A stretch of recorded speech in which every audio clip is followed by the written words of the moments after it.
si říká Homer. Já jsem smrt. Co? Nemáme zájem. Jdu si pro Barta Simpsona. Barte, vem do králičích. Říká se do zaječích. Nebuď takový bunčičkás.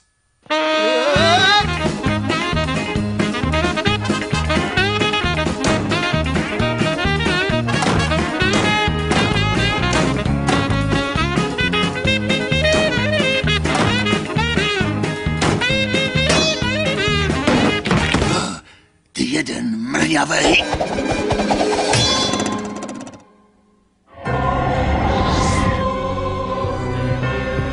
Ušetři mě!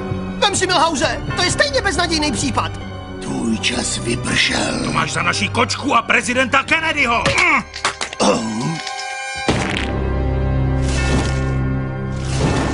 Ty jo. Tati, víš, co jsi způsobil?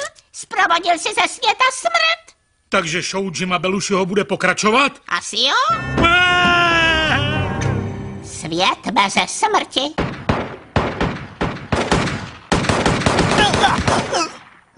Franky práskači, jak to, že neumíráš? To bych taky rád věděl. No, radši zavolám ženě, že přijdu později. To je doba. Měl jsem si pustit telku. Pizza! Peníze jsou tamhle, Týško, nečekej. Udav se, ty krkoune. Pracuju na tom. Smrťáku, moc nám chybíš. Byl jsi pikolík v restauraci Život, co odklízí starý, nemocný a udušený.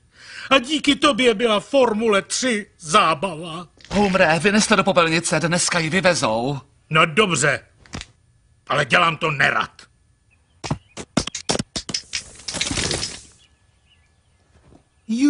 To je měkkej župánek. Koukejte, konečně jsem zdědil šaty, který mi padnou. Co je vám? Moje ruka!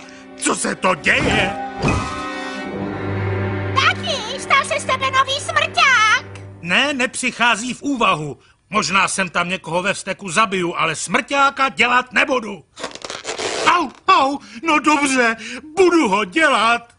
Čes pře, tvůj čas se naplnil. Vy jste novej? Kde je Duck? Nevím, teď jsem smrťák. Duck byl fajn. Co dělá můj táta? Tátova práce je velmi potřebná pro celé město. Provozuje nenahraditelné cenné služby, ale bývá často nepochopen jako sup nebo červíci. Chtěl by někdo z vás vidět pana Simpsona v akci? Slíbila jste mi teplý gábl.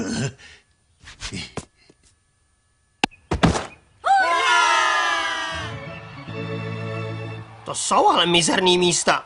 Nech to laskavě na mě. Pardon, s dovolením, s Bohem, zhebni, jdeš pod drn, červi čekaj.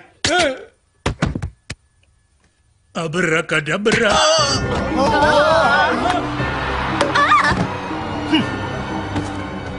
Tati, byli určitě všichni na seznamu. Já nevím. Tak koho pošlu pod kytičky dneska?